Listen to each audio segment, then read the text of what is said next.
আসসালামু আলাইকুম গাইস, সবাই কেমন আছে? আজকে আপনাদের জন্য নিয়ে এসেছি দেশি কই মাছের ভুনার রেসিপি। মানে দেশি কই মাছ সত্যি এটা সাইজে হয়তো ছোট হয়, কিন্তু খেতে খুবই টেস্টি হয়। প্রথমে আমরা পেঁয়াজ বোনার মধ্যে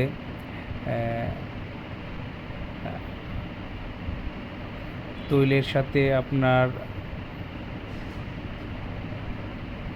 1 চা চামচ আদা, 1 চা চামচ রসুন, স্বাদ মতো লবণ, 1/2 চা চামচ মরিচের গুঁড়া, ধনিয়ার গুঁড়া, তারপরে জিরার গুঁড়া, হলুদের গুঁড়া দিয়ে প্রথমে আমরা মশলাটাকে একটু কষিয়ে নিয়েছি। তারপরে আপনার 2 টুকরো পরিমাণ টমেটো, মানে একটা টমেটোর হাফ দিয়ে দিলাম।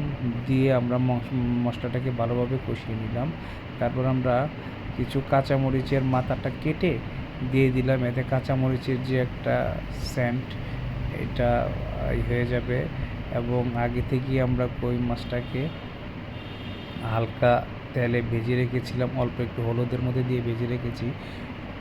এতে কই মাছটা টেস্ট হবে এবং ভাঙবে না। এখন আমাদের কই মাছটা প্রায় রেডি হয়ে গেছে। ধনিয়া পাতা দিয়ে দিলাম লাস্ট টাইমে, তাতে ধনিয়া পাতার সেন্টটা হবে। সুন্দর একটা লুক এসেছে এবং খেতেও অনেক টেস্টি হয়েছে। থ্যাংক ইউ গাইস, আসসালামু আলাইকুম।